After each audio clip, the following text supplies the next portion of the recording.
Hi friends, welcome to Chennai lunch. இன்றைக்கி நம்ம பார்க்க போகிறது வித்தியாசமான தோசை சமோசா. வாங்க எப்படி செய்கிறதுன்னு வீடியோக்குள்ளே போகலாம். வீடியோக்குள்ளே போகிறதுக்கு முன்னாடி இந்த சேனல் சப்ஸ்கிரைப் பண்ணாதவங்க சப்ஸ்கிரைப் பண்ணிக்கோங்க. வேக வச்ச உருளைக்கிழங்கு 4, 2 வெங்காயம், இஞ்சி பூண்டு விழுது, 2 பச்சை மிளகாய் பொடிசா அரிஞ்சது, கருவேப்பிலை, கொத்தமல்லி,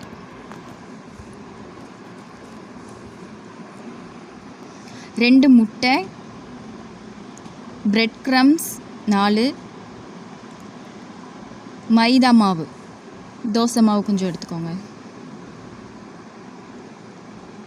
இப்போ ஒரு பேனில் 4 டீஸ்பூன் எண்ணெய் விட்டுக்கலாம். எண்ணெய் நல்லா காஞ்ச உடனே கடுகு பொரிஞ்ச உடனே உளுந்து 1/2 டீஸ்பூன், கடலைப்பருப்பு 1/2 டீஸ்பூன் நல்லா செவக்க வறுத்துக்கலாம். போட்டு வெங்காயத்தை நல்லா பொடிசாக அரிஞ்சு போட்டிருக்கேன். நல்லா வதக்கிக்கலாம் வெங்காயத்தை.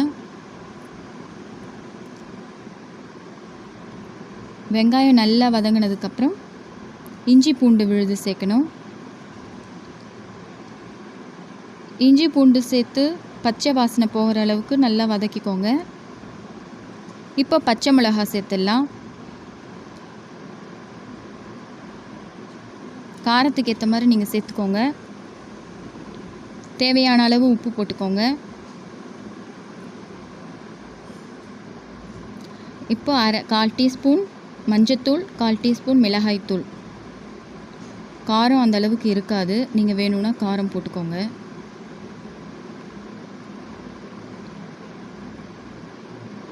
இது செய்கிறதுக்கு ஒரு 5 நிமிஷம்தான் ஆகும். நம்ம வீட்டில் தோசை மாவு எப்போவுமே இருக்கும். அந்த டைமில் டக்குன்னு இதை செஞ்சிடலாம் நம்ம சமோசாவை.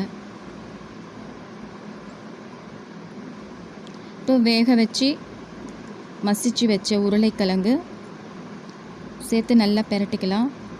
கட்டி கட்டியாக இருந்தால் கொஞ்சம் நசுக்கி விட்டுக்கோங்க. கட்டி இல்லாமல் நல்லா நசுக்கோங்க.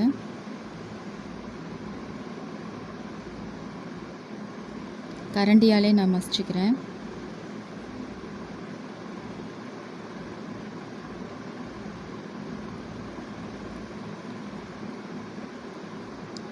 அரை பழம் லெமன் போட்டிருக்கேன்.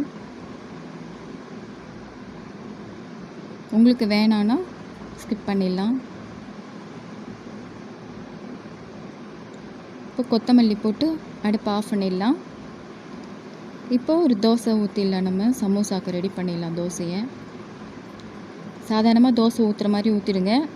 மொறுன்னு ஊற்ற வேண்டாம், கொஞ்சம் சாஃப்டாகவே இருக்கட்டும். மொறுன்னு ஊற்றுனீங்கன்னா அது உடஞ்சி போயிடும் மடிக்கும்போது. கொஞ்சம் சாஃப்டாகவே இருக்கட்டும். இப்போ எல்லா தோசையும் அந்த மாதிரி போட்டு எடுத்துடலாம். இப்போ 2 முட்டையை அடித்து வச்சுக்கோங்க. உப்பு போட்டு நல்லா அடித்து வச்சுக்கலாம்.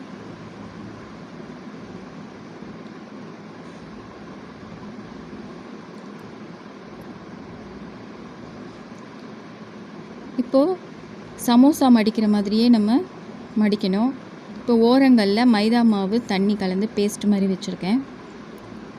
அதை ஓரங்களில் அப்ளை பண்ணிவிட்டு அப்படியே ஒட்டிடுங்க. நல்லா ஒட்டலாம். பிரியாத அளவுக்கு நல்லா ஒட்டிடுங்க.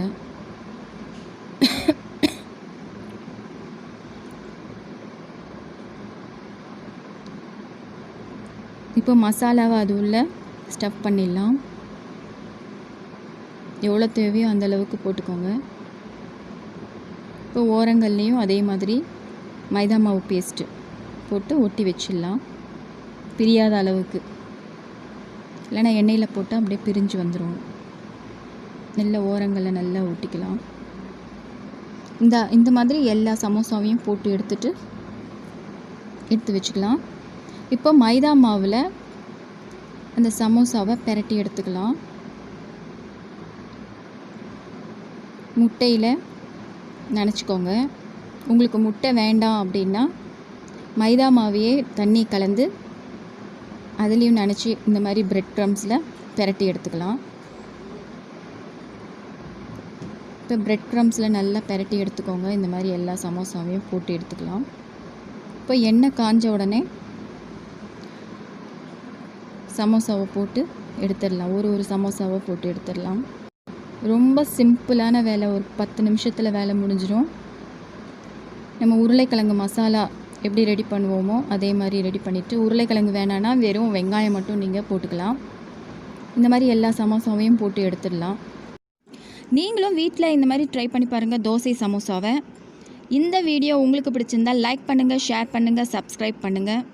தேங்க்யூ ஃபார் வாட்சிங்.